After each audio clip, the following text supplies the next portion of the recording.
We look at the spots behind the Dubs, always at the front end in the Western Conference standings. A lot here. Golden State now 4 in front. When you look at where we stand here, San Antonio, Houston, the Clippers, and others. You know, you talk about some of the teams that are impressing you in the West, and you look at kind of where we sit. And Smitty, the Spurs, we're so used to seeing them be good. But what surprises you or impresses you about how they are where they are this year? Well, you look at that record. They're 43-13. They were 45-8 last year at the All-Star break.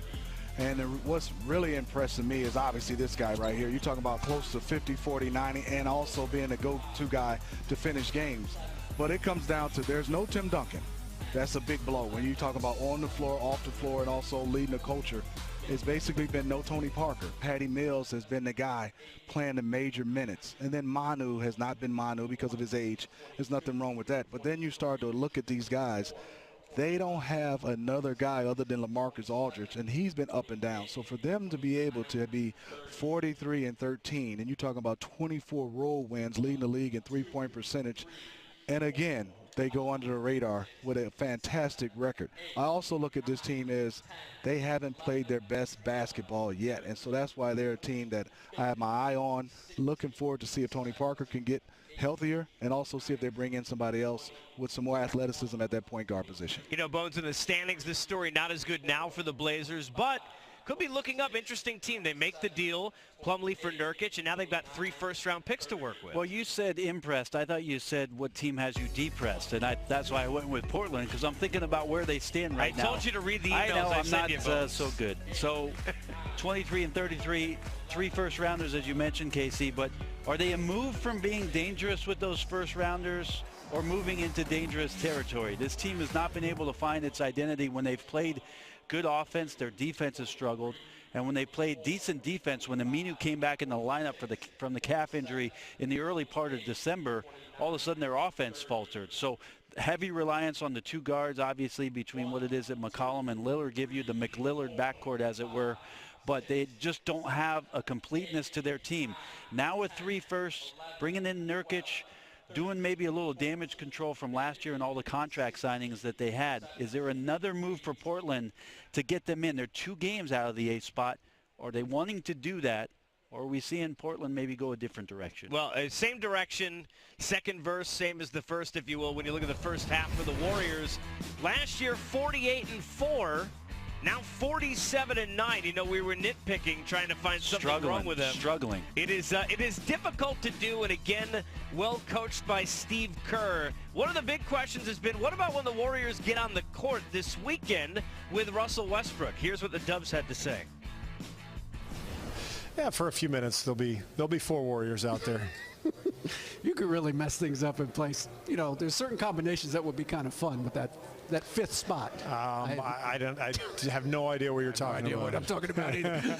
You know, but we're fun teammates. You know, we share the ball. So whoever the 5th guy is, we share the ball. We won't, you know, gang up and just pass each other. If you open, you take the shot. I'm sure to rotate, but I know there's a lot of talk about KD and Russ and all that this weekend, but we're all big boys and understand we're here to celebrate the game of basketball and everybody's accomplishments, so we're going to have fun. You know, guys, we sit there and we joke about it, but this is really the question that everybody has. It really has been the biggest story on Twitter. Would you like to see some kind of a squashing publicly, having them both on the court? How do you handle this? It really doesn't make a difference to me. It's between Russell and Kevin Durant, if there in fact is something there. And having to settle it is up to them as to when and where they want to do it. It doesn't have to be here, and I don't care if it happens here or not. Do you put them out on the same time together or not? Well, that's up to Steve Kerr, and I'll be interested to see if Steve does it. But remember, there's a lot of events that these guys have to do leading up to just what Sunday is. There's a media day. There's a practice. So a lot can transpire in the 48 hours for Steve Kerr, for the Western Conference team, before it is that he makes this decision. I felt it was unfair to the 2 of them to have the coverage that was provided all day long about Kevin Durant returning to Oklahoma City. It's just completely overblown, or at least I think that day was. But it makes for a curious weekend in that way. It does. It makes for us, Brent, you said it best, for us to talk about it. But I think it's kind of over for me when you got a chance to see KD come back to OKC. And Brent said, and I watched it, where all the eyes and cameras were on those two guys. They are two competitors. Two brothers are going to go at it like that, and I thought they did a nice job. Yes, you saw Roberson getting into it, but that was a heated game. I didn't see much but the exchange of Russell Westbrook and KD, but everybody does this, even brothers, like I said. So when you get to this All-Star game, you want to celebrate each other. We will get a chance to see, but I think they're putting too much on Steve Kerr.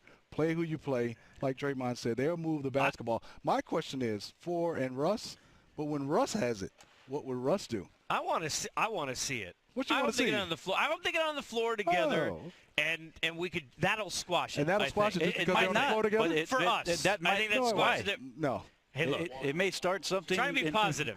It might start something you entirely talked about new. Portland Casey. in a segment about impressive teams. Try and be positive.